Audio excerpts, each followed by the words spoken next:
If you've ever looked up at the night sky and watched a comet streak by, you will know of the wonder of watching one of these celestial visitors.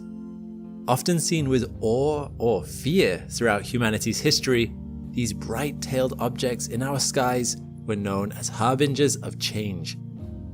And yet, in the last 50 years, the tables turned on these icy wanderers, and it went from them coming to visit us to us being able to visit them. Scientists had long wondered about the nature and origin of comets. Where had they come from? How were they formed? Are they the origin of water and life here on planet Earth? Over the course of the last 40 years, space agencies around the world have launched a series of incredible probes and satellites that have brought comets out of the realm of superstition and into the scrutiny of scientific understanding. Our understanding has evolved, and many models and assumptions have been broken. We did not understand comets like we thought we did. It's time to find out what we learned. Let's start at the beginning. Humanity has been watching comets for a long time. Comets are regular visitors to the inner solar system. Some are spectacular, known as great comets, which are visible to the naked eye, sometimes stretching across a huge portion of our sky. However, most comets come and go without much of a fuss, not visible to the naked eye, and we wouldn't even know about them were it not for telescopes constantly monitoring sections of our sky. It is thought that there are billions of comets in our solar system. Comets come in 3 categories: short, intermediate, and long periods. Short period comets orbit as far out as Jupiter. Intermediate comets can be found around the orbit of Neptune and into the Kuiper belt, and many more beyond that are found in the Oort cloud, which are known as long period comets. Comets tend to have very elliptical orbits, with most taking tens of thousands of years to make one orbit around the Sun. Due to their tiny size and huge distance from us, most only get discovered when they approach the Sun in their orbits. Volatile material on their surface, like water and carbon dioxide ices, heat up upon approach, sublimating into space with some force, producing the bright coma and tails comets are famous for. This makes their detection a lot easier for astronomers, but once they whip around the Sun and head back out towards the outer solar system, we often never see them again, not in our lifetimes anyway. Most of the great comets we see are long period comets, meaning we'll only see them once in their millennia-long orbits. All except one, the poster child of comets, and the one you're most likely to have heard of, Halley's Comet. So let's start with this one, as Halley's Comet had an instrumental role to play in science's evolving understanding of these beautiful objects. While Halley's Comet is an intermediate period comet, every orbit has always produced a fantastic spectacle to those observing it, making it the only intermediate period great comet. Its orbit takes roughly 75 years, meaning someone could see it twice in their lifetime. And incredibly, there have been records of Halley's Comet dating all the way back to 467 BC. With the regularity and predictability of it lighting up our night skies, it was no surprise that it became one of the first comets we ever tried to visit. It was not the first. That honor went to Comet Giacobini-Zinner, which NASA's International Cometary Explorer, or ICE, visited in 1985. But ICE didn't have a camera, which meant that no images were taken of that first encounter, just some scientific readings that detected water and carbon dioxide, helping scientists further develop the theory that comets were just dirty snowballs floating through space. But more missions were coming, a lot more. As Comet Halley returned to our region of the solar system, many space agencies scrambled at the chance to get a close-up look at the great comet's nucleus for the first time. And the result? Something known as Halley's Armada. The Halley Armada is the unofficial name of 5 separate missions from 3 different space agencies that all approached Halley at roughly the same time. One probe, called Giotto, was an ESA mission. Vega 1 and 2 came from a joint venture between the Soviet Union and France, and the final 2, Suisei and Sakigake, came from ISIS, later to be known as JAXA, or the Japanese Space Agency. Each of them has a pretty interesting story. We'll start with Vega 1 and 2. These Vega missions were primarily designed to drop off probes at Venus, but it was determined that the mothership portion of the mission could be redirected using Venus's gravity to do a flyby of Halley if it was timed just right.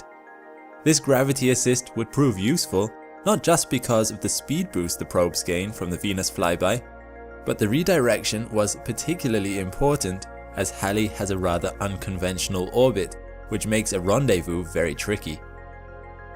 Its orbit is highly elliptical, is retrograde compared to the planets in our solar system, and is inclined by 18 degrees to the ecliptic, meaning most of the time it is under or south of the solar system's plane. These two probes are twins, identical spacecraft that launched within days of each other from Kazakhstan. They arrived on the 6th and the 9th of March 1986 respectively. These two probes, while perhaps not the highlight of the Armada, collected a host of data, including photos of the nucleus, observations of its temperature, its surface properties, and composition of the coma. They both flew by Halley at a distance of only 8,000 kilometers, but interestingly, their positioning data was then passed on to the Giotto team, due to be arriving a few days later, which allowed them to increase the accuracy of their flyby, meaning Giotto could fly past Halley at an altitude of only 600 kilometers. But before Giotto arrived, the Japanese Space Agency's probes were approaching. This was Japan's first deep space mission, and as such, the Suisei and Sakigake probes were quite basic, and the missions were more about a demonstration of the launch vehicle rather than the probes themselves. Sakigake was launched first and didn't even have a camera on board, but instead had instruments to measure magnetic fields and plasma in interplanetary space. Upon the success of the Sakigake probe, Suisei was launched a few months later, but this time with an imaging system and a solar wind detecting instrument. Japanese scientists were interested in the comet's huge coma, which was imaged continuously as Suisei passed through it on the 8th of March at a distance of 150,000 kilometers from the comet nucleus.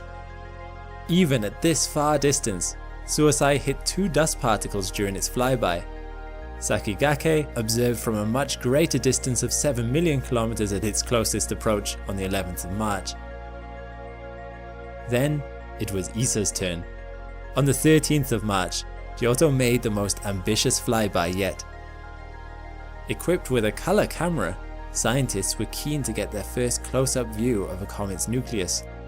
Flying only 600 kilometers over a very active comet, scientists were worried that the spacecraft wouldn't survive.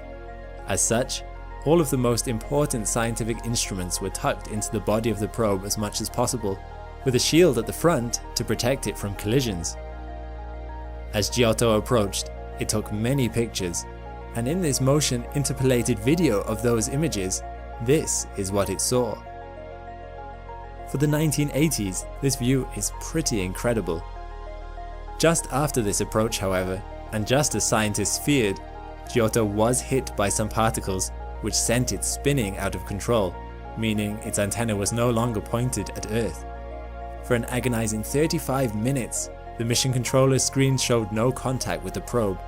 But then, as perhaps hope seemed lost, contact. Giotto had stabilized itself again and re-established contact with Earth, sending back the valuable data it had collected. Giotto largely survived the encounter, although a particle had struck and disabled the camera on board, but thankfully not before it had taken images of its closest encounter.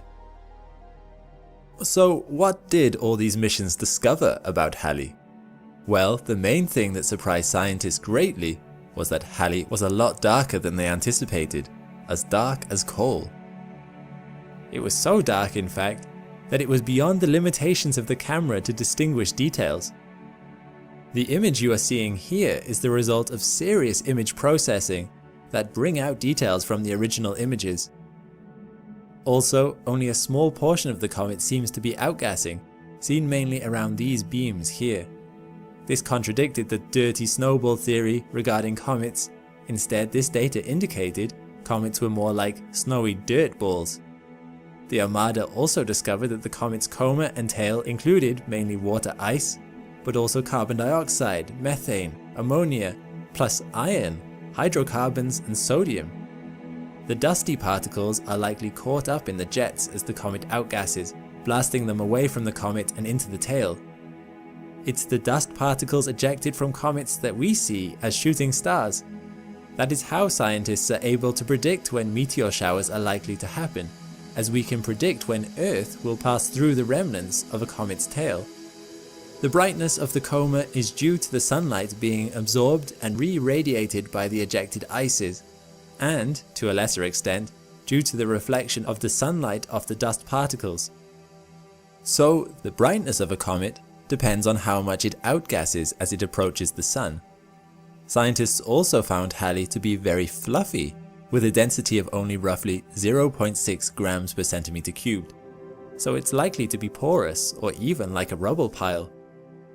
Measurements showed that Halley's surface temperature was between 27 and 127 degrees Celsius, meaning only 10% of the surface was active as these missions passed by. But perhaps the most astounding discovery of all was the deuterium ratio found in its water ices, or the key indicator to show whether water shares the same origin or not. Scientists up until recently believed that comets are the source of water found on Earth. But this comet have shown that this likely isn't the case. The deuterium ratio is different between water found on Earth and water found on comets. The Halley Armada was an ambitious, multinational project to examine a frequent visitor to the inner solar system, which will be coming by again in 2061 if you want to put it in your calendars. The Armada uncovered a wealth of information about the outer solar system and the role of comets in the Earth's formation, but our understanding of cometary science was just starting to heat up. As the 1990s rolled round, we began to realize that comets could have a big impact on the planets of our solar system. And impact is the right word. In July of 1994, scientists around the world watched in amazement as the comet Shoemaker-Levy 9 smashed into Jupiter. The impact's blast was so powerful that it unleashed a force equivalent to 300 million atom bombs. For 6 days, Jupiter was throttled by 21 separate impacts from the comet's fragments, which produced giant plumes of debris that rose 3,000 kilometers above the cloud tops, an impressive feat considering Jupiter's immense gravity, and heated Jupiter's atmosphere to temperatures reaching 30,000 degrees Celsius. At the moment of impact, the comet was traveling at a blistering speed of 216,000 kilometers per hour, with its largest fragment spanning 2 kilometers in diameter. The impact raised huge clouds of debris that were visible for months and left a scar in Jupiter's atmosphere more prominent than its great red spot. Now, collisions of this magnitude aren't entirely unheard of. Our solar system is littered with evidence of major impacts from comets and asteroids. Scientists believe Earth was hit by a massive asteroid at the end of the Cretaceous period, which likely led to the extinction of the non-avian dinosaurs. But these events are extremely rare, meaning the chance to see one in action is a once-in-a-lifetime opportunity. So, what did it look like? And does the incident shed light on the odds of a similar event happening here on Earth? Let's take a closer look at the largest explosion we've ever witnessed. In 1993, astronomers Carolyn and Eugene Shoemaker and David Levy were conducting research at California's Palomar Observatory when they discovered a periodic comet that had been captured by Jupiter's gravitational pull. This was unusual, as most comets in the solar system orbit the Sun.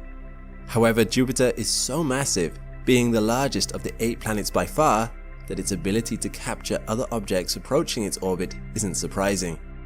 A lot of Jupiter's irregular moons are likely captured asteroids and comets that have since burned off their volatile material on their surfaces. But this comet also had other unusual characteristics. For one, it was big. So big that scientists think that the frequency of similar impacts is a 1 in 6,000 year occurrence. But the comet was also fragmented, most likely torn apart by Jupiter's tidal forces on a previous approach. Most striking of all, however, was its highly eccentric orbit. Eccentricity measures the deviation of an orbit from a circle, with 0 being the value of a perfect circle and 1 being the upper limit of when an elliptical orbit becomes hyperbolic. Shoemaker-Levy 9's orbit had an eccentricity of over 0.998, in other words, extremely eccentric. Almost immediately, astronomers realized there was a possibility the comet would collide with Jupiter, but their suspicion turned into certainty once they collected more precise data. Before long, astronomers knew the impact would occur sometime in July 1994, and pretty soon the whole world was waiting for the event with bated breath. Anticipating SL9's impact, astronomers monitored its movements from the Keck Observatory, Germany's Rosetta X-ray telescope, and NASA's Hubble Space Telescope, among other instruments. But when the first of the comet's fragments hit on July 16, 1994, the worst-case scenario occurred. It looked like we would miss the spectacle. You see, SL9's trajectory meant the impact would occur on the side of Jupiter facing away from us. That meant none of Earth's high-powered telescopes were in position to view the initial impact. For scientists, this would have been a crushing disappointment. But as luck would have it, not all our cameras were located here on Earth. By sheer chance, NASA's Galileo spacecraft, launched in 1989, was only 1 year out from Jupiter at the time of SL9's final approach. It just so happened to be in a perfect position to record the impact as it happened. But Galileo wasn't our only helper from afar. The Ulysses spacecraft, which had been launched in 1990 to monitor the Sun, was also pointed at Jupiter. And even NASA's Voyager 2, located 44 astronomical units away, was programmed to monitor radio emissions from the crash site with its ultraviolet spectrometer. Each probe paused its own missions to work together on this to help us witness an extraordinary event. Shortly after Fragment A impacted Jupiter, Galileo saw a massive fireball erupt, reaching as high as 24,000 degrees Celsius. Its plume quickly rose 3,000 kilometers, which would make it as big as Australia from north to south. This was surprising, as scientists hadn't expected to see fireballs in the aftermath of the collision. A few minutes later, masses of ejected debris plummeted back towards Jupiter's surface and burned up, again turning Jupiter's atmosphere into a raging furnace. Before long, Jupiter's rotation brought the impact site into view of Earth, allowing high-powered telescopes like Hubble to view a huge dark spot on Jupiter. As it happens, Jupiter's rotation is fast, with days that last only 10 hours. Contrary to what you might think, larger planets tend to have shorter days than smaller ones. The comet's impact set off shock waves, which rippled across Jupiter's dense atmosphere at the speed of 450 meters per second. And all this was just from the first impact. For 6 days, between July 16th and July 22nd, the comet's fragments bombarded Jupiter, the largest coming on July 18th when fragment G hit. Its impact alone produced a blast 600 times more powerful than the world's entire nuclear arsenal, leaving a huge dark spot 1 Earth diameter across. However, as spectacular as the initial impact was, the comet's aftermath proved just as valuable. By studying the clouds of debris, scientists gained an unprecedented window into Jupiter's atmosphere and its movements.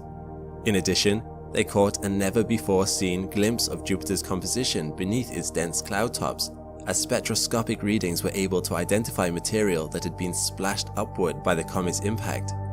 They detected diatomic sulfur and carbon disulfide, and heavy elements like silicon, iron, and magnesium. Interestingly, they also detected substantial amounts of water, something they weren't necessarily expecting. In fact, one of NASA's Juno probe's primary objectives is to locate where this water is hiding in Jupiter's atmosphere. However, one of the more disturbing implications of the impact was the realization that large celestial bodies could still hit planets. One school of thought theorized that major comet and asteroid collisions had been a lot more frequent earlier in the solar system's existence, but Shoemaker-Levy 9 made it clear that very destructive collisions were still possible. Had it happened by chance and we witnessed an extremely rare event, or does it happen more than we thought? Remember, we've only had the technology to see this kind of event within the last 80 or so years. If a comet as large as SL9 were to crash here on Earth, it would lead to the extinction of most life on the planet. This had a dramatic effect on our collective psyche, as anyone who lived through the 90s can attest. It was also a wake-up call for NASA and for various defense agencies. Before SL9, the term planetary defense didn't exist, but in its wake, NASA took up the mission of monitoring near-Earth objects, or NEOs, with the goal of identifying upwards of 90% of asteroids in our celestial neighborhood greater than 1 kilometer in diameter. Having achieved this goal, NASA is now well on its way toward identifying asteroids greater than 140 meters. But before you stay up all night worrying, be aware that these events are undoubtedly rare. And there is perhaps one other silver lining to SL9's impact. You see, Jupiter is a massive planet with a powerful gravitational influence, and since it is also one of the outer planets, some scientists now think it might act as a cosmic vacuum cleaner of sorts. We know that Jupiter gets approximately 2,000 to 8,000 times as many cometary impacts as Earth, so perhaps one of the reasons extinction-level impacts are so uncommon here on Earth is that Jupiter had been a magnet for these kinds of comets and asteroids. This argument has even become part of the rare Earth hypothesis, which suggests that Earth is host to a unique set of conditions without which the evolution of complex life would be impossible. Not everyone agrees with this hypothesis though, and in any event, we're still a long way from proving it. So, while we might not know the exact likelihood of a massive comet or asteroid hitting the Earth, the impact of SL9 with Jupiter has certainly advanced our understanding of these events. Moreover, it was, without question, a spectacular moment that treated watchers to one of the most impressive action scenes ever witnessed by human eyes. Maybe one day we'll have the chance to see something bigger, but hopefully from not too close. While there have been other explosive events, like the 2022 Tonga volcanic eruption, for now, the winner is clear. The biggest explosion ever seen on a planet is Shoemaker-Levy 9, and by comparison, the competition looks like a drop in the bucket. So, science had seen firsthand the awesome impact potential of comets, but they still didn't understand enough about the nature and composition of comets themselves. The Halley Armada had collected some useful images and data, but to truly understand comets, it would take more than photographs. A more physical approach would be needed. Between 1999 and 2005, 2 probes were launched. Their mission was to interact with comets in ways that had never been attempted before. One would bring collection equipment that would allow it to scoop stardust right from the comet's icy tail to help scientists analyze the chemical makeup of these frosty harbingers. The second would take a more forceful approach. Rather than quietly collecting a smattering of space dust, the second probe would crash headfirst into the surface of the comet itself, exploding with the force of 5 tons of TNT, to see what could be learned from the resulting crater and debris. And yet, although these 2 missions were 2 different comets, through chance there was one comet that unexpectedly brought them both together, Tempel 1. Let's take a closer look at their story. In 1999, NASA scientists proposed a plan to hopefully answer some of the lingering questions about comets' internal compositions, structure, and origins. Of course, it would be difficult to understand the internal structure of comets by simply looking at their surface. To know what was going on, scientists would need to dig a little deeper. Their plan was to create a crater in a comet using an impactor spacecraft, which would collide with the comet at high speeds. As they would know the mass of the impactor and the speed it was traveling at, they could calculate from the size of the impact crater valuable information about the comet, whether its surface was a loose aggregate of dust and ice, or whether it had a hard, frozen shell, for instance. The comet they wanted to target was a short-period comet called Tempel 1, which had a nucleus of 8 kilometers long and 5 kilometers wide. Scientists weren't exactly certain what would happen when the impactor hit. Perhaps the impactor would punch straight through, like hitting a snowdrift, and not really create a crater at all. There were many theories, but scientists were eager to find out which was correct. NASA approved the project, giving it a budget of $330 million and named it Deep Impact. You might have thought that this was a reference to the 1998 Hollywood film of the same name, but apparently the names for both the project and the film had been come up with independently around the same time. Quite the remarkable coincidence if so, as Deep Impact, the film, was about scientists trying to blow up a meteor that was on a collision course with the Earth by flying a spacecraft to it carrying nuclear warheads. There certainly seemed to be some similarities to the NASA mission, especially as NASA scientists worked on the film. I don't entirely buy NASA's claim of a coincidence. Although, fortunately for the Earth, there were some differences between the film and the mission too. Temple 1's orbit was nowhere near the Earth's, and given the size of the impactor compared to the Comet, there was no chance of knocking it off its current trajectory by more than a centimeter or so. It would be more like a fly hitting the front windscreen of a large vehicle. Additionally, nukes would not be necessary to create a crater on Temple 1, or any kind of explosives for that matter. The sheer speed and kinetic force the impactor would have when it collided with the comet's surface would be enough to create the crater, which some predicted would be roughly 100 meters across and 30 meters deep. With the mission going ahead, scientists began work on the Deep Impact spacecraft. The spacecraft was actually made with two parts, the payload and another larger mothership to carry it and record the result of the impact. The second section was called the flyby. It weighed 601 kilograms, was 3 meters long, and housed scientific devices, solar panels, a debris shield, and two powerful cameras, the high-resolution imager and the medium-resolution imager. These would take photos of the comet after the impact, as well as help with navigation. The impactor itself was smaller, only 372 kilograms, but it was still smart and housed a camera of its own. This camera, the impactor targeting sensor, would take photos of Temple 1 right up until the moment of impact, streaming back the images it collected to its parent, Flyby, which would then relay the images to Earth. There was considerable public interest in the mission, which NASA encouraged in 2003 by getting members of the public to submit their names to be recorded on a CD, which was placed on the impactor. Roughly 625,000 names were collected in this way, to be carried directly to Temple 1's surface. On top of that, NASA timed the impact to take place on the 4th of July, American Independence Day. While this may have been because it was one day before Temple 1's perihelion, and its proximity to the Sun may have produced clearer images, I suspect that the more likely reason for this date was that American scientists liked the idea of a large cosmic firework. Deep Impact launched on the 12th of January 2005 on a Delta II rocket. But then a problem hit.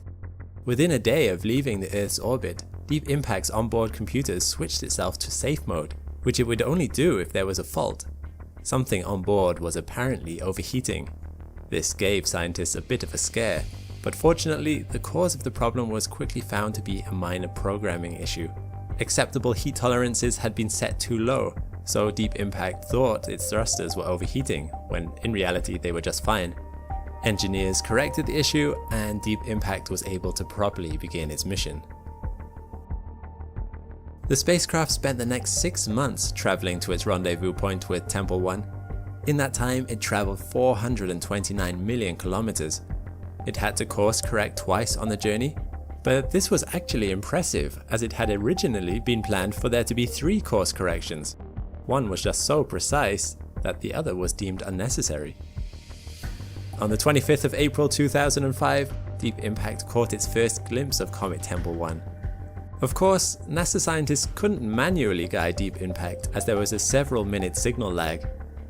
Deep Impact and Temple 1 were now roughly 130 million kilometers away from Earth, more than twice the closest distance between Earth and Mars. Deep Impact's smart onboard programming would have to guide it in for the final leg of the journey. On the 29th of June, the impactor successfully released from the flyby and positioned itself into the comet's flight path to crash into it head-on. This was done for a few reasons. First, the front of the comet was in sunlight, which would allow for better pictures to be taken. Second, it would allow a greater accumulated speed to be reached, resulting in greater kinetic force. And on the 4th of July 2005, just 1 second out from the anticipated arrival time, the impactor hit. And what a magnificent spectacle it produced. Scientists were thrilled that they had struck so accurately. Deep Impact's payload had been traveling at 37,000 kilometers per hour and had struck with a force of 19 billion joules of kinetic energy. This produced the bright flash you see here, the energy of which is roughly equivalent to 5 tons of TNT. This flash was much brighter than scientists expected. It lit up the surface of Temple 1. However, ironically, the success of the first part of the mission caused an unexpected negative side effect. A large dust cloud was kicked up by the impact, which obscured the flyby's view of the impact crater. Dust outgassed from the comet for the next 13 days, peaking 5 days in, which made it hard to see the results of this interstellar bullseye. Although it did offer some interesting insights into the internal pressures going on inside the comet. Around 5 million kilograms of water and between 10 and 25 million kilograms of dust were ejected from Temple 1 in that time. Fortunately, scientists were able to rely on other eyes, at least to capture images of the explosion. The collision had been observed through numerous other telescopes on or around Earth, including Hubble, Swift, and even many amateur astronomer telescopes. Still, this was a serious problem. Although this outgassing was fascinating to record, the primary purpose of the Deep Impact mission was to take photographs of the crater caused by Deep Impact. Without images of the result, many of the questions about Temple 1 would remain unanswered, like about its structure and composition. Like a partially unwrapped gift, Temple 1 had been opened, but it had not yet been seen what lay inside. Some other craft would be needed to complete Deep Impact's unfinished mission. Fortunately, another craft capable of doing so had already been launched, and, having completed its own previous mission, was now drifting serenely through space. It was about to receive another task. It's time to talk about Stardust. Let's go back to the late 1990s, when cometary science was even more patchy.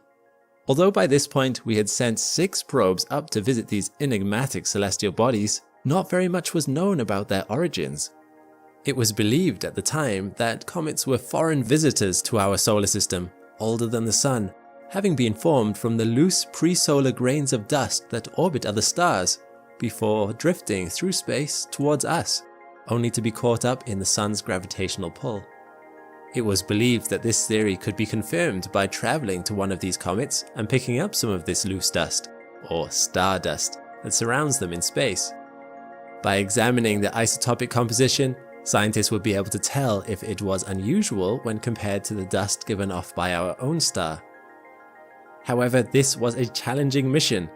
As is often the case, it came down to a question of speed and energy.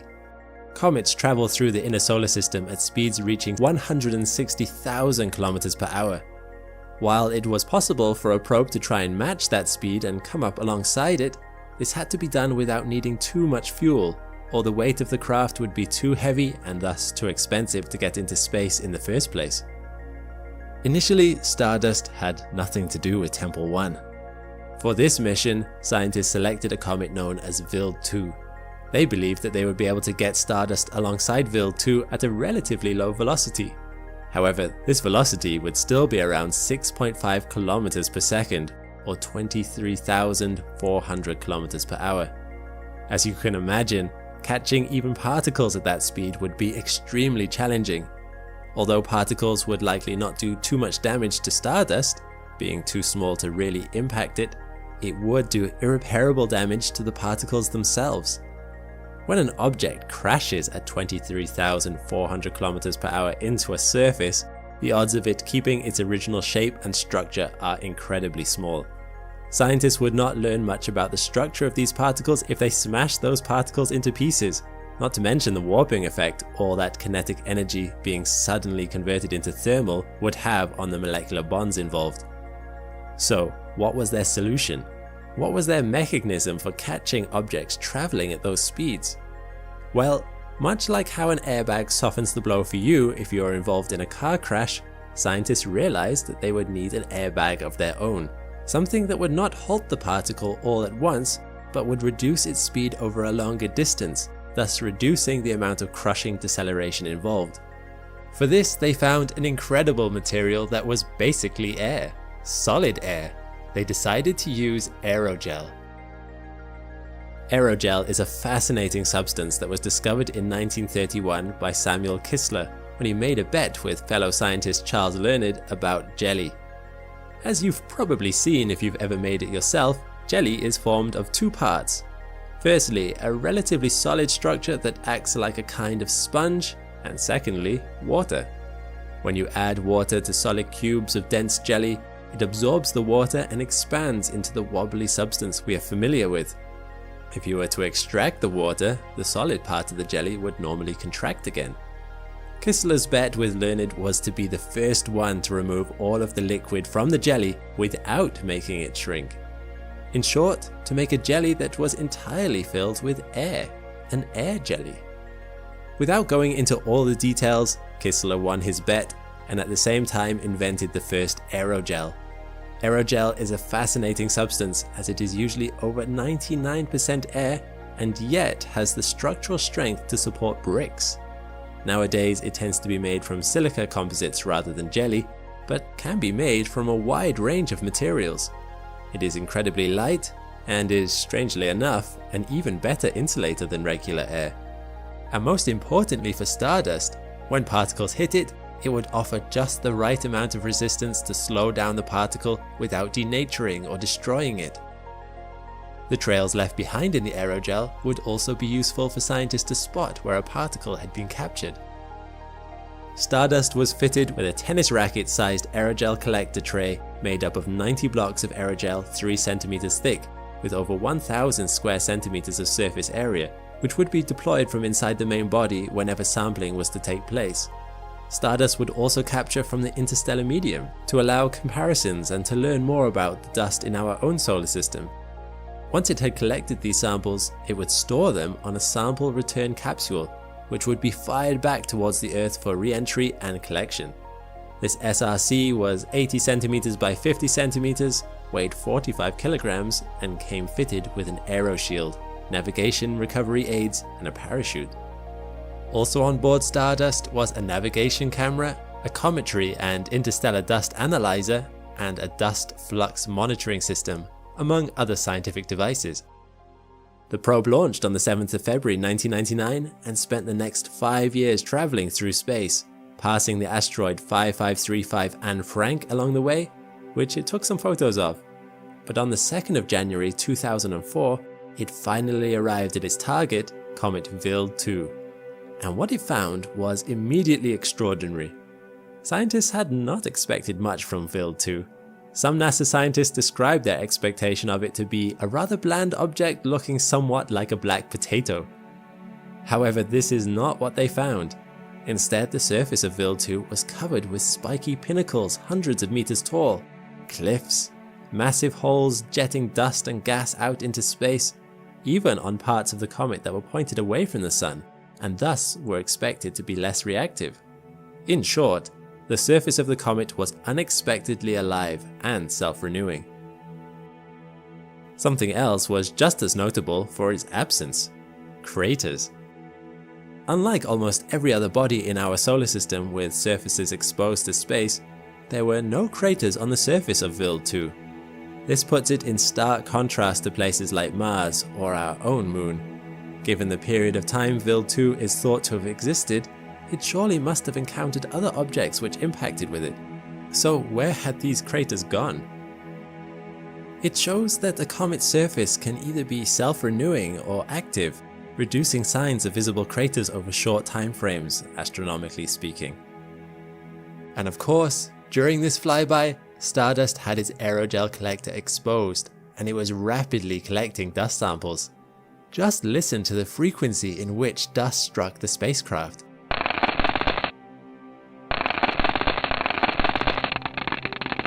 The samples were carefully stowed away, and upon reaching the vicinity of Earth, Stardust ejected the SRC.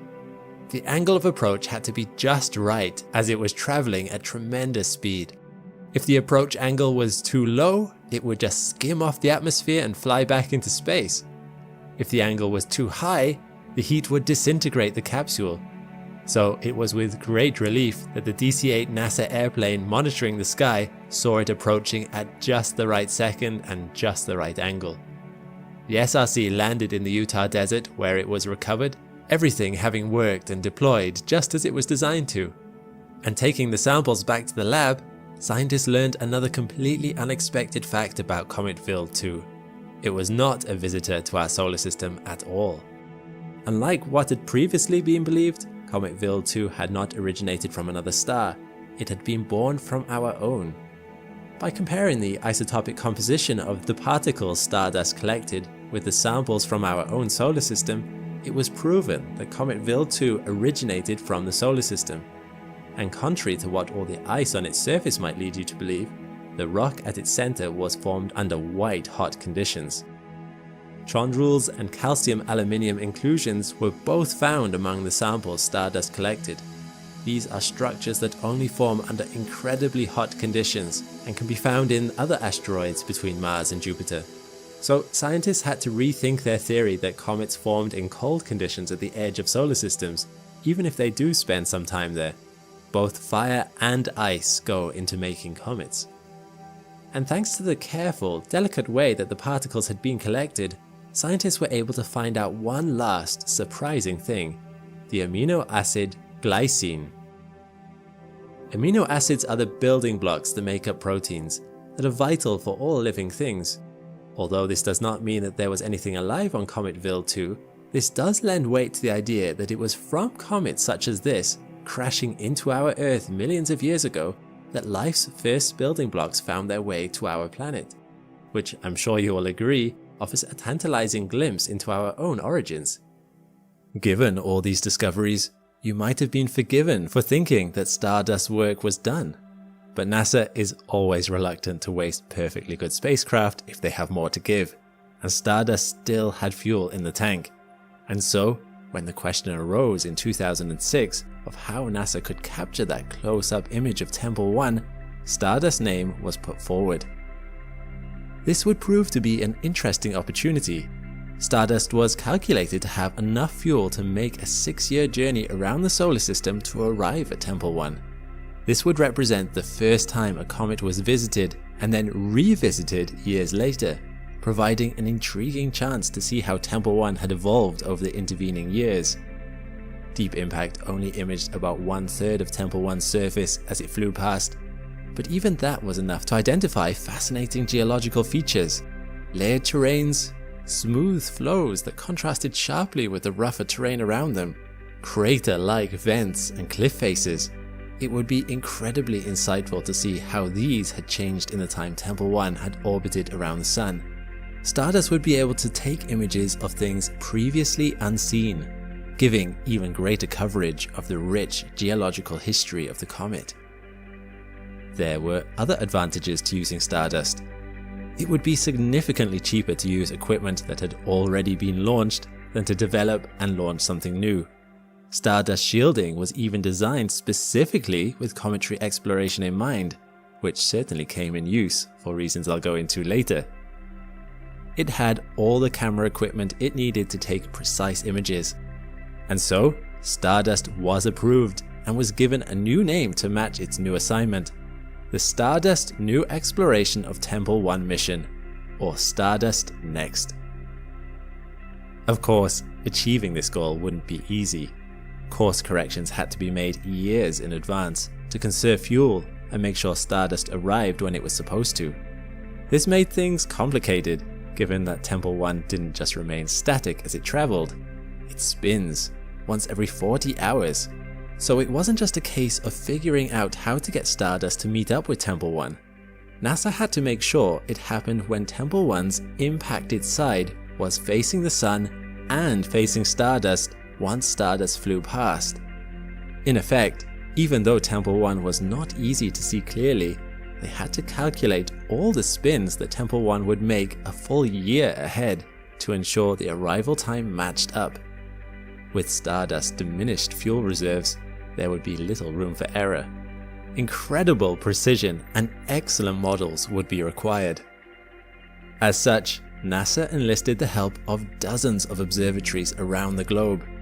Temple 1 was little more than a tiny dot in the night sky, thus it was impossible to track through its surface features, which were indistinguishable at that distance. However, its asymmetric shape meant that its brightness fluctuated as it traveled, dimming as a narrower profile was pointed our way, then brightening as the wider profile rotated into view, in regular intervals that allowed a detailed model to be created with a high degree of certainty. Scientists counted the spins as Stardust traveled. 1, 2, 3, knowing that if they missed a single count, it would potentially mean the failure of the primary mission objective. Their model needed to be perfect. Stardust traveled for years through space, engaging in one Earth gravity assist and multiple laps around the Sun before timing its final maneuver a full year before it would arrive at Temple 1. The burn would alter its arrival time by a small yet significant 8 hours. Stardust was now locked in. A year later, as it closed in on the comet, Stardust shields began to detect sounds as tiny particles began clattering off it. Temple 1 was still ejecting dust and small rocks into space. Stardust was hit dozens of times. Although these rocks were tiny, only a millimeter at most, some of these hits had enough force to go through the front of Stardust, cutting through a graphite cyanide honeycomb sheet as thick as your finger. Still, Stardust survived the barrage, and on the 14th of February 2011, Stardust made its flyby. It passed at a distance of 181 kilometers and took 122 images. I find it amusing that scientists waited for another holiday for a Temple 1 visit. They'd chosen Independence Day for their initial impact. Here, on a less violent visit, they chose Valentine's Day. Scientists had to wait for hours for the images from Stardust to arrive back, but when they did, NASA saw that they'd managed another bullseye. They'd correctly predicted the rotation of Temple 1 to an accuracy of a single degree. Right on Temple 1's surface was the crater that had been left by Deep Impact's payload. The mission was a success. From the images Stardust took, scientists were able to calculate that it was approximately 150 meters across, so 50% larger than they were predicting. From this, they learned that the surface of Temple 1 was a very fluffy material, similar to Halley's comet before it, but made from more dust than was expected, and finer in substance than a powdered snowbank. The surface was incredibly porous. In fact, they were able to estimate that 75% of the comet was actually empty space, the whole thing held loosely together by gravitational forces. From analysis of the plume that had been ejected from Temple 1 after the impact, scientists were able to identify several interesting material components, including clays, silicates, sodium, and even organic material. Not only that, but they were able to see other changes that had taken place on Temple 1's surface. 3 pits that had formerly existed had merged to become one. A cliff face had eroded back around 20 to 30 meters. This indicated that Temple 1's surface was a dynamically changing place, like Vil 2 had been, leading to interesting questions about how these formations had formed in the first place that scientists could now puzzle over. So, Deep Impact's mission finally had closure and had been a resounding success. But this was not the end for Deep Impact. Following in Stardust's footsteps, Deep Impact's flyby was later given a new mission entitled EPOXI, or the Extrasolar Planet Observation and Deep Impact Extended Investigation, which in 2007 saw it heading off to investigate other comets and taking hundreds of thousands of photos before ultimately dropping out of contact in 2013. But by then, Deep Impact had already done significant amounts to advance our understanding of comets and our solar system. What about Stardust? After its extended mission, scientists saw that there was still a little fuel left in its tank, so it ran with it. Firing it for as long as it could, scientists checked to see if their models of how much fuel Stardust held matched up with the reality. To its last breath, Stardust kept doing science until the end. When at last all its fuel was used up, it sent one last transmission to Earth to acknowledge that it was being turned off for good. Now, it finally rests among the stars. It is not just through telescopes on Earth or through probes in space that we have watched comets in our sky. One view came from a machine looking up at a very different sky, on another planet entirely. The planet, Mars, and the machine, the Opportunity rover. In 2013, Opportunity was beginning its exploration of Endeavour Crater. As this was going on, a visitor from the outer edges of the solar system was hurtling towards Mars. Its trajectory would take it just 130,000 kilometers above the planet's surface before it continued on towards the Sun.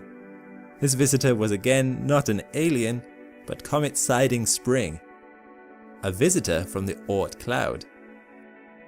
Remember, the Oort cloud is found well beyond Pluto and the Kuiper belt.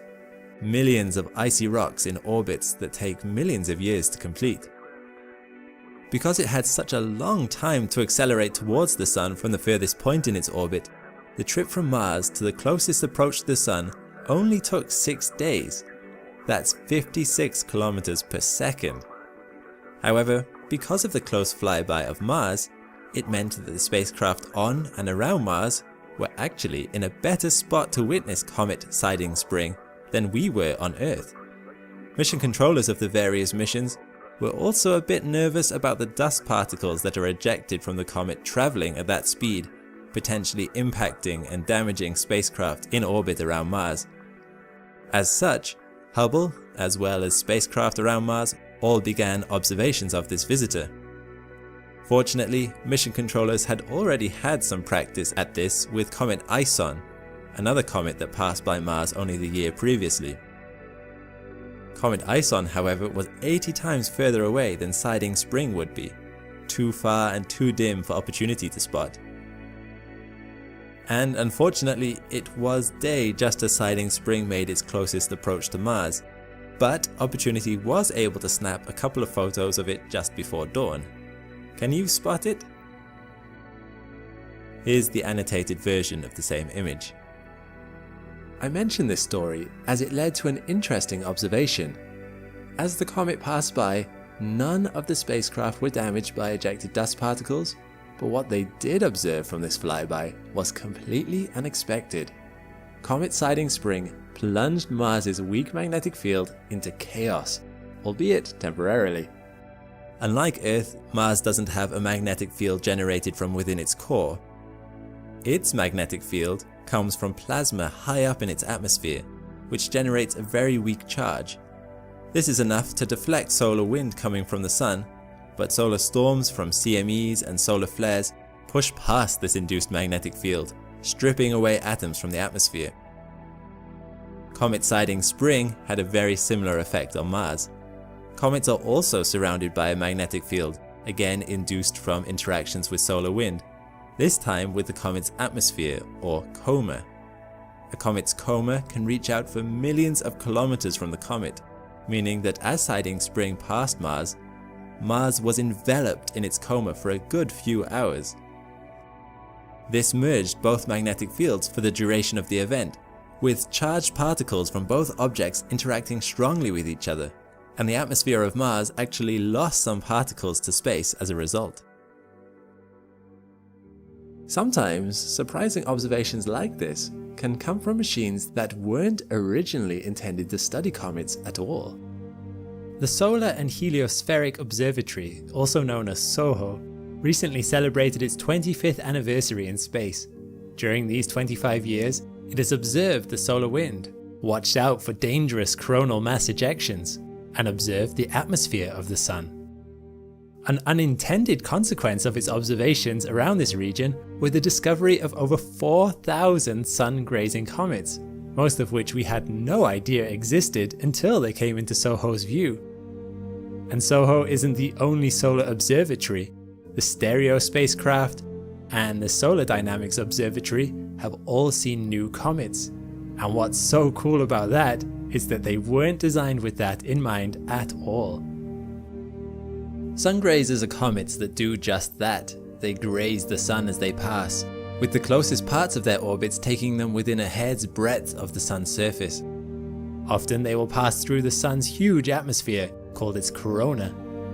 These comets are mainly long-period comets, comets whose orbits take hundreds to thousands of years to complete. Because of their orbit's extreme elliptical nature, they build up tremendous speeds as they approach the sun, sometimes accelerating to 0.2% of the speed of light, an absolutely incredible speed for a particle, let alone a house-sized object. The majority of Sungrazer comets actually all originate from one large comet that was ripped apart several hundred years ago. This group of Sungrazers, shown in red in this video, is known as the Kreutz Sungrazers. What tends to happen over time is that the fragments from the larger comets spread out, meaning that there is probably a steady flow of them. As the largest of these comets also pass by the sun, they too break apart into even smaller comets. And the reason we believe most Sungrazers originate from the same comet? Well, they all tend to follow the same orbital path. The brightest comet in the last millennium, known as Comet Ikeya-Seki, was probably a fragment. It was so bright as it approached the sun that it could even be seen during the day. You may have heard of another famous fragment of this comet that dimly illuminated the sky in the southern hemisphere in 2011, called Comet Lovejoy. While Comet Lovejoy wasn't as bright to the naked eye, it did make for some very impressive long exposure images and was seen by all the sun-observing satellites. Comet Lovejoy was not expected to survive this encounter, as it would have been in the sun's 1 million degrees Celsius corona for more than 1 hour. However, astonishingly, it fizzed away from the other side of the disk, mainly intact, although probably severely impacted from the experience. The same thing happened to another comet, Comet Ison. You may remember that Comet Ison was expected to be a bright comet, potentially visible to the naked eye when it passed by the sun in 2013. Alas, that wasn't to be. However, it still made for good viewing for the sun-observing satellites. Ison's approach was bright and impressive, and upon reaching the other side of the sun, it faded out. Scientists can't be sure if the nucleus survived or not, but if it did, there are certainly no volatile substances on it anymore. All that's left is probably dust. However, these are some of the biggest Kreutz Sungrazers we've ever observed. Their nucleuses maybe being a few hundred meters in diameter. Some of the smaller comets were not known about until they actually came into the view of a sun-observing satellite. Due to their small size, being only tens of meters across, many of the smaller comets were completely snuffed out by the sun immediately after passing by too closely, which means unfortunately they were vaporized pretty much immediately after they got discovered. Sometimes they will pass around the back of the disk of the sun, never to re-emerge from the other side. Although at other times, the angle of the comet's orbit means we can witness this vaporization as it happens. At this distance from the sun, the heat is incredible and the gravity is overwhelming. The icy comets not only evaporate quickly, but the rocky elements of them are also ripped apart from tidal forces. Our own close encounters with comets show that they tend to be structurally weak and very porous, sometimes nothing more than a pile of rubble held together by its own gravity. So combine that with the influence of the sun, and even the largest Sungrazer comets will come away heavily scarred. Now, there's an interesting phenomenon that happens when a Sungrazer passes by the sun, and that is that a CME will go off at the exact moment the comet passes by. There are numerous examples of this. However, scientists are still of the opinion that there is no mechanism for a Sungrazer to cause a CME. These comets simply aren't big enough to have any consequential impact on the sun, so it is currently believed that these examples you see here are purely coincidental. What scientists enjoy about Sungrazers, though, is that while we can't send probes deep into the sun's corona, it's simply too hot for that, and even the Parker Solar Probe doesn't dive in too deeply, or else it would risk annihilation. We do have these thousands of comets that are willing to take the plunge for us. And comets are perfect for us to observe what we are looking for, which is to better understand the magnetic fields within the corona, so that we can better predict CMEs and space weather generally. Look how as a comet passes by, its tail wiggles. The particles in the tail get heated so much they turn to plasma, which can easily be seen by the UV cameras of the satellites. Plasma reacts strongly to magnetic fields, so the wiggle you see in the tail is believed to be due to the way in which the tail interacts with the magnetic field lines in the corona. Currently, space weather is something we don't have a complete understanding of, so as more comets pass through, the more we will begin to understand that environment. But when it comes to expanding cometary science, nothing can beat a dedicated mission. After the Halley Armada, Stardust and Deep Impact, we'd taken numerous images of comets. We'd caught the dust that made up their tails, and had even crashed into one. But that left one logical step to try next, to attempt to land on a comet surface. And that's what ESA tried to do in 2015. The Rosetta Philae spacecraft that visited 67P Churyumov-Gerasimenko was perhaps ESA's most ambitious mission. NASA isn't the only one that has performed breathtaking missions to other worlds, and personally, the Rosetta mission is ESA's answer that really holds its own against some of the impressive stuff NASA has done. However, not everything went according to plan with this mission.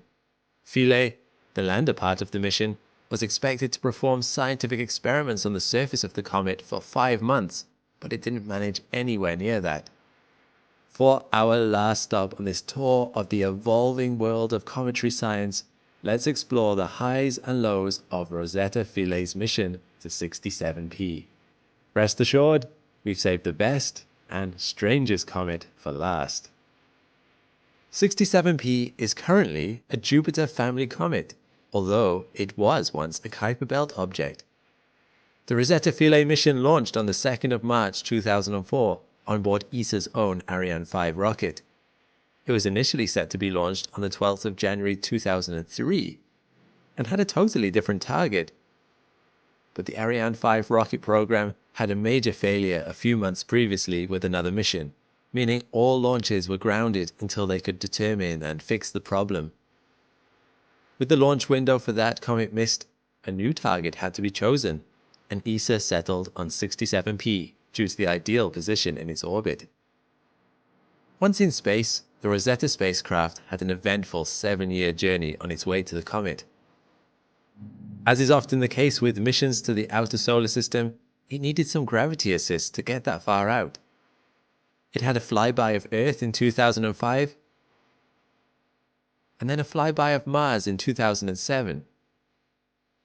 This Mars flyby was pretty risky. It would skim the planet just 250 kilometers above Mars's surface. Also, during this flyby, which lasted 15 minutes, it would be completely in Mars's shadow, and because the craft is solar powered, the craft had to go into standby mode. Rosetta's components had to be kept warm by onboard electric heaters to avoid damage from the harsh environment of space. However, its batteries were never designed to run by themselves for long. Its power levels got dangerously low, and had they completely drained, then it would never have been able to switch itself back on after the flyby. Nothing could be transmitted back to Earth as this was happening, so mission controllers simply had to wait and hope the spacecraft would turn itself back on. They called this the €1 billion gamble. But the flyby was a success, and the mission continued on, even managing to capture some photos of Mars in the process. The spacecraft flew by Earth a second time in 2007 at a distance of 5,700 kilometers. Interestingly, during this flyby, it was spotted by ground-based telescopes and was presumed to be a near-Earth asteroid, and so was added to the Catalina Sky Survey as a 20-meter potential Earth-impacted asteroid. It wasn't until a few days later that the mistake was found. Heading back into the solar system with increased speed from the flyby, its trajectory took it past 2867 Steins, a small 5-kilometer asteroid in the asteroid belt beyond the orbit of Mars. And these are some of the pictures it took. Rosetta did one final flyby of Earth in 2009, which finally gave it the boost it needed to reach the comet. During this last leg of the journey in 2010, it flew by another asteroid called 21 Lutetia, which is 100 kilometers in diameter. I think seeing both of these asteroids gives an interesting comparison between asteroids and comets, because as you are about to see, they look remarkably different. After visiting Lutetia, the spacecraft went into hibernation mode until 2014, when it started to approach the 4.5 kilometer wide comet Churyumov-Gerasimenko for the first time. After a number of burns with onboard thrusters, they aligned the trajectory of Rosetta with the trajectory of the comet. As Rosetta approached, these fantastic images started to come in, and they surprised everyone. The comet seemed to actually be a contact binary, full of jagged edges and sharp sides, cliffs, valleys, and crevices. It's a breathtaking sight to behold, and is really a lot more interesting looking than anyone had previously thought. But upon seeing these images, mission planners collectively thought, how are we going to land on this? The Rosetta Philae mission has two parts: the orbiter, Rosetta, or the mothership of this mission, and a much smaller lander probe, Philae. Mission planners wanted Philae to land on the surface in order to closely examine materials making up the comet with a variety of different scientific instruments. They couldn't afford to have it fall over on its back upon landing, thus not providing any scientific data about this special object.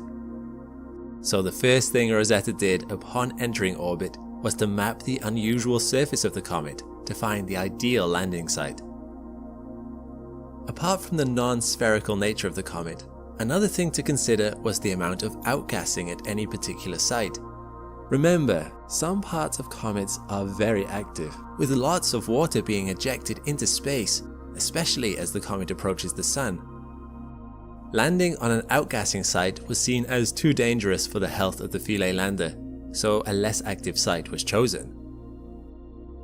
So, on the 12th of November 2014, Philae was ejected from the Rosetta mothership and started its extremely slow descent towards this section of the comet. Philae was equipped with 2 harpoons, which were due to shoot into the surface to stop the probe from bouncing on impact, as the escape velocity of the comet is only 1 meter per second. To give you some perspective, if you were standing on its surface, you could probably jump off it altogether. Its gravity would be too weak to pull you back. There was eager anticipation and nervousness at mission control as Philae descended, as due to all the many different factors, like the shape of the object, the outgassing, and the stray bits of comet debris in orbit around the comet, there was a lot that could go wrong. Philae eventually touched down on the surface, and as the spacecraft landed, it sent back a landing signal to mission control to say, "Job well done." What mission control didn't realize at that moment though, was that their worst case scenario had just happened. The onboard harpoons hadn't fired, and although the probe had landed, it immediately bounced off the comet's surface. Commands were sent to it to start performing scientific experiments, but Philae was actually floating in space at that moment. There was a serious amount of confusion for a while, until they realized it hadn't properly come to a rest, and was still in the process of bouncing. Luckily, the bounce's velocity was only 38 centimeters per second, meaning that it only rose 1 kilometer from the surface before eventually coming back down again. Over the course of 2 hours, it bounced 3 times before eventually coming to a rest.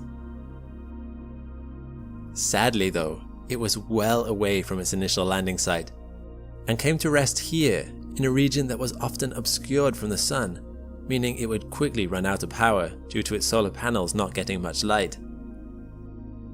On the other hand, mission controllers felt extremely fortunate that it had appeared to land the right way up, so that it could still collect at least some valuable scientific data. Mission controllers suddenly had a rush on their hands to collect as much scientific data as possible before the batteries ran out. Their estimated 5-month mission was suddenly cut down to less than 60 hours. By the 14th of November, battery power had run out and communication was lost. Amazingly, in June 2015, with increased exposure to the sun due to the comet's closer approach during its orbit, the little Philae lander was able to turn on again and sent a signal back to Rosetta. Although the signal was intermittent, the lander was able to perform one last science experiment, which was the Concert radar experiment, and it sent back its results. As time went on, though, the comet became more active as it got closer to the Sun.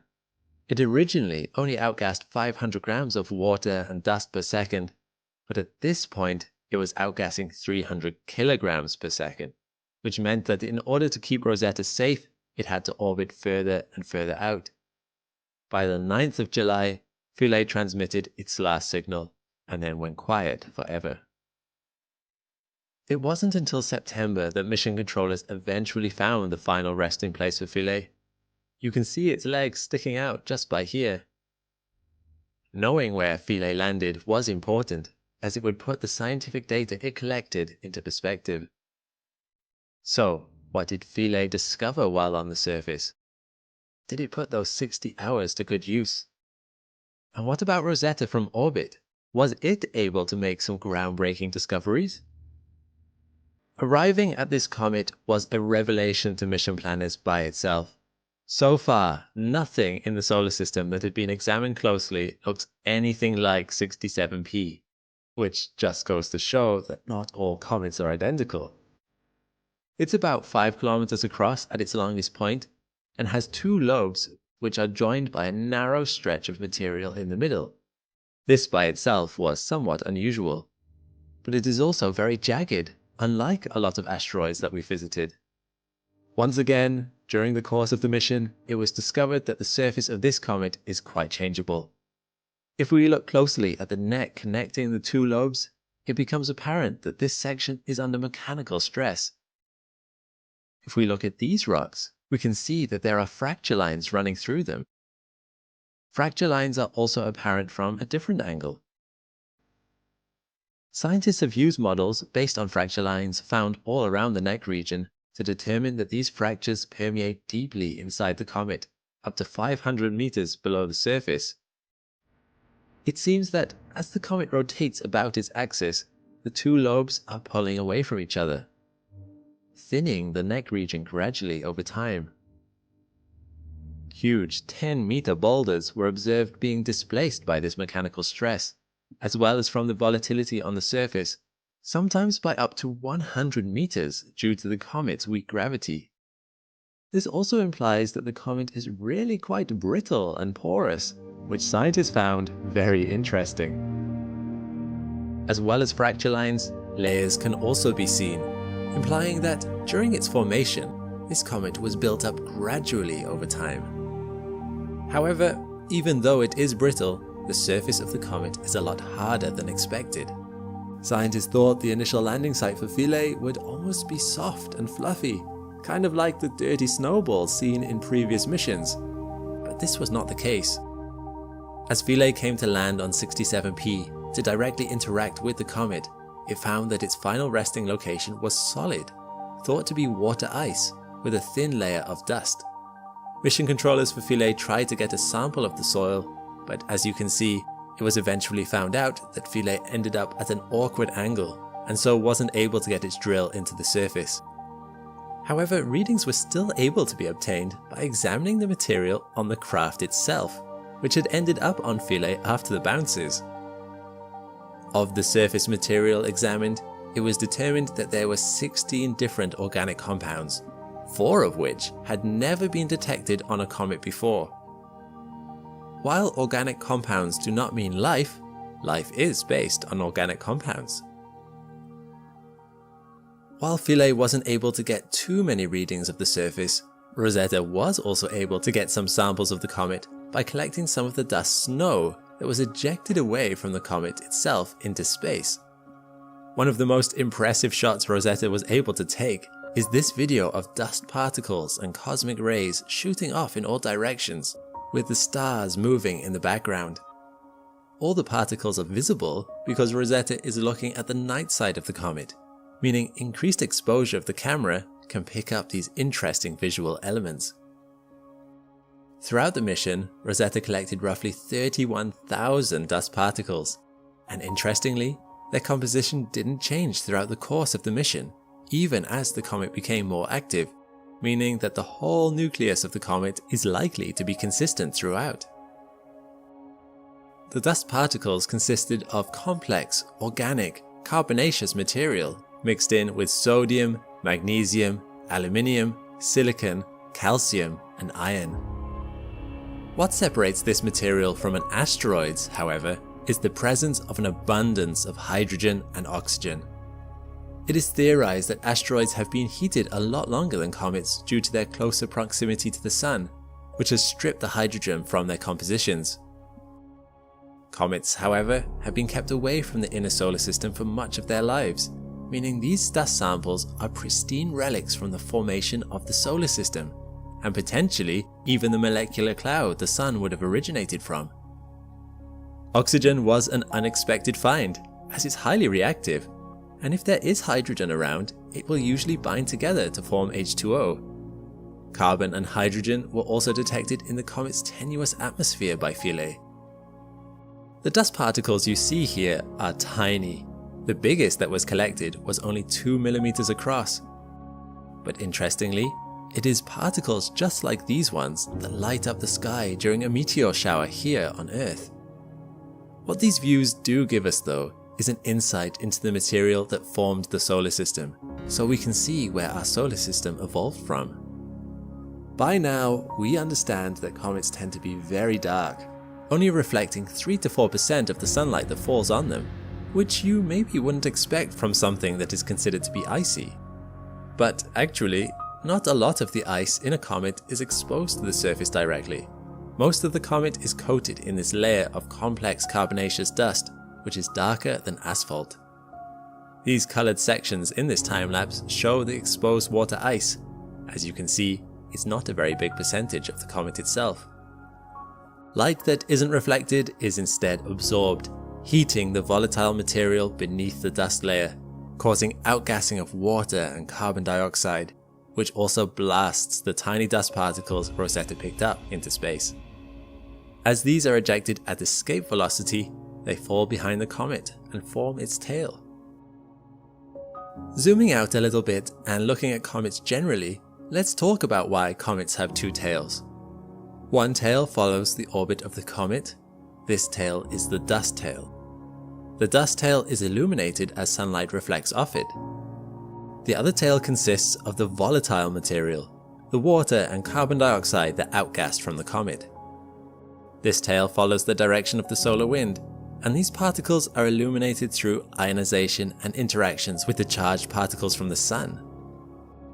It is often hard to see comets with your naked eye on Earth, but every so often a comet will outgas enough material that it is visible. In the northern hemisphere, the last bright one I saw was Hale-Bopp in 1997 when I was just a kid. But I did also recently see Comet Neowise in 2020. What an amazing sight it was. You guys in the southern hemisphere have been a bit luckier with comets. You've had Comet McNaught in 2007 and Comet Lovejoy in 2011. Going back to 67P, there was one other very big reason why the Rosetta Philae mission happened in the first place. And that was to see if water on comets is the source of water on Earth. Before this mission, the theory was that Earth was bombarded by comets early in its development, back when the solar system was a lot more chaotic. Considering a large portion of comets are water ice, these could have given the surface of Earth the water we enjoy today. But as it turns out from Philae's findings, this was not the case. Scientists were able to determine this from the water vapor's deuterium ratio to hydrogen, which is significantly different from Earth's, just like it had been on Halley. Here's Earth's ratio, and here's 67P's. As you can see, they are very different. Only 2 comets have had their water vapor measured for deuterium directly, 67P and Halley's comet, and neither suggests that comets were the source of water on Earth. Instead, this data gives more weight to models that suggest asteroids are the source of water on Earth, even though their water content is generally very low. But perhaps there was more water on them billions of years ago. Maybe we simply don't see that much water now because all the volatile substances on asteroids have already burned off. In any case, it seems that Earth would have had a rough time during its formation. Rosetta and Philae were also equipped to detect if the comet had a magnetic field, like the one on Comet Siding Spring that had plunged Mars' own magnetic field into chaos. Initially, scientists thought they discovered the presence of a magnetic field on the comet, the hum of which they converted to audio sound. This is what it sounds like.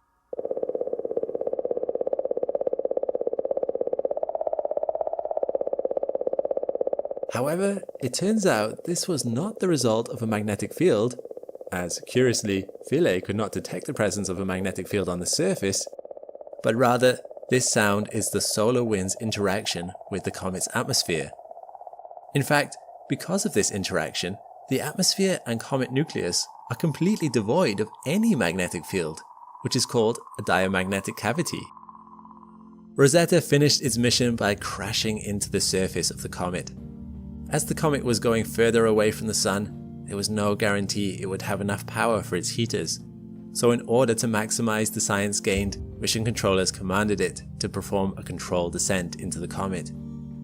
During this descent, it took multiple images, which you can see in this time-lapse, providing better resolutions of the comet than ever before, until it finally hit the surface and all communication was lost. Between Rosetta and Philae, they have opened our eyes to what the solar system was like during its formation, and have provided data that has and will yet lead to many discoveries. Here's hoping for many more missions like this one in the future. Comets are truly fascinating things, and it was thanks to the incredible work of the Stardust probe and the Deep Impact mission that we were able to learn a great deal about their inner composition and workings.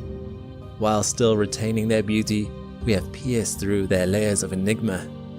We understand that they are not some foreign visitors, but originate here, from our own solar system, and may have even led to the blossoming of life itself on this planet. And it was human ingenuity and precision that allowed these discoveries to be made. So, the next time you see a comet, with its beautiful tail flaring out across space away from it, it will no longer be quite so mysterious or foreboding. They may even be the reason you are here today. But the thing I love most is that even now, there is still so much about comets to uncover. There will no doubt be many more missions to image and sample comets in the future. While once we looked up at comets in the sky and maybe made a wish, it turns out that visiting and learning more about them is no longer wishful thinking.